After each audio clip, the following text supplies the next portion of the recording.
Oke, Assalamualaikum warahmatullahi wabarakatuh. Apa kabar teman-teman mahasiswa Prodi Pendidikan Bahasa dan Sastra Indonesia? Semoga sehat semuanya dan tetap berada di rumah. Nah, pada kesempatan ini, mata kuliah Media Pembelajaran Bahasa dan Sastra Indonesia akan dilakukan secara online.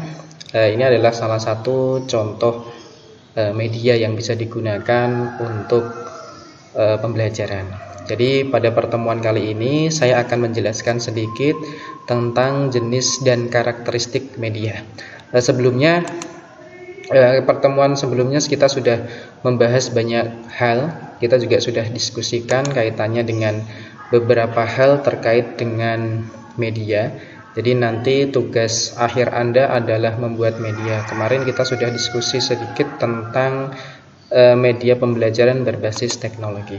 Ini juga saya membuat sedikit tentang media pembelajaran berbasis teknologi, materi tentang jenis dan karakteristik media. Lanjut. Taksonomi. Taksonomi menurut Rudy Beers. Taksonomi itu adalah klasifikasi. Jadi media itu ada klasifikasi menurut beberapa ahli media. Jadi Beers mengidentifikasi ciri utama dari media menjadi tiga unsur, yaitu suara, visual atau sesuatu yang bisa dilihat, kemudian ada gerak. Visual dibedakan menjadi tiga, yaitu gambar, kemudian garis atau line grafik, dan ada simbol. Jadi ada simbol-simbol yang disampaikan. Kemudian hierarki menurut Duncan mengatakan bahwa semakin rumit jenis perangkat media yang dipakai, semakin mahal biaya investasinya. Jadi semakin susah pengadaannya, tetapi juga semakin umum penggunanya dan semakin luas lingkup sasarannya. Sebaliknya, semakin sederhana perangkat media yang digunakan, biayanya akan lebih murah. Pengadaannya lebih murah, sifat penggunaannya lebih khusus, dan lingkup sasarannya lebih banyak. Lanjut. Jadi kemudian taksonomi menurut Briggs, ia mengatakan bahwa taksonomi ini lebih mengarah pada stimulus atau rangsangan yang ditimbulkan dari media sendiri, yaitu kesesuaian rangsangan tersebut dengan karakteristik siswa, tugas pembelajaran, bahan, dan transmisinya. Jadi menurut Briggs, jadi dia membahas tentang stimulan atau rangsangan. Jadi stimulan atau rangsangan ini apakah sesuai dengan yang diharapkan oleh siswa atau guru dalam pembelajaran. Jadi dia menjelaskan bahwa ada 13 media untuk proses belajar menurut Briggs, yaitu objek, model, suara langsung, rekaman audio, media cetak, dan lain. Ini ada 13, bisa dilihat. Ada film, televisi, dan gambar. Oke, sedikit ya. Anda nanti bisa ditanyakan kalau masih bingung dengan media ini. Kemudian taksonomi menurut Edling. Dalam penyusunan ini Edling beranggapan bahwa siswa, rangsangan belajar, dan tanggapan merupakan variabel kegiatan belajar dengan media. Jadi ada siswa, ada rangsangan belajar. Media yang saya gunakan ini juga salah satunya untuk merangsang siswa atau mahasiswa dalam belajar.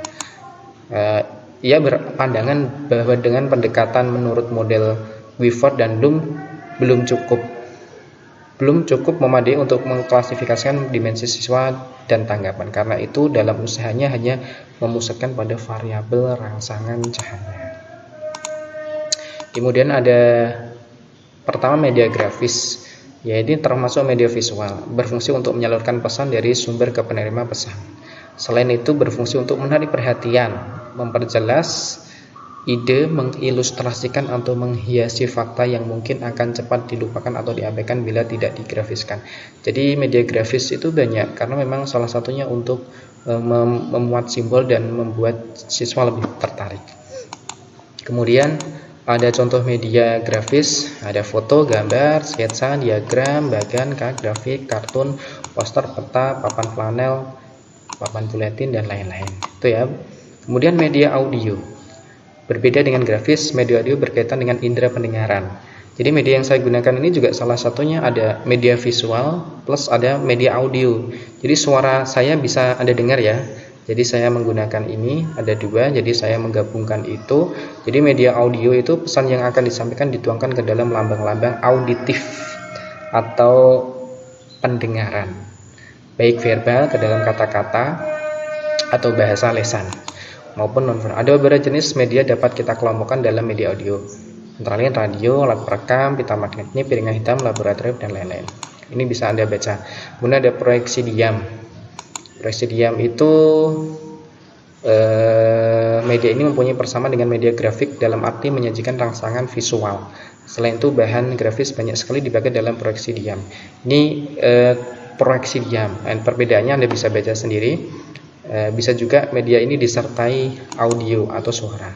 Contohnya ada slide, kemudian film rangkai, overhead proyektor, tapi sudah jarang dipakai, ini itu media lama.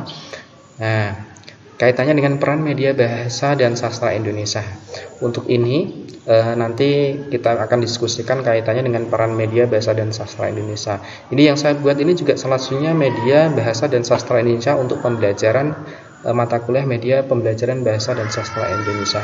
Karena media itu tentu sangat banyak manfaatnya, baik bagi mahasiswa, bagi dosen, maupun untuk menunjang proses pembelajaran agar lebih menarik dan lebih inovatif dan kreatif. Nanti luaran dalam pembelajaran ini Anda harus membuat media pembelajaran bahasa dan sastra Indonesia, baik berbasis teknologi maupun berbasis budaya dan lain-lain.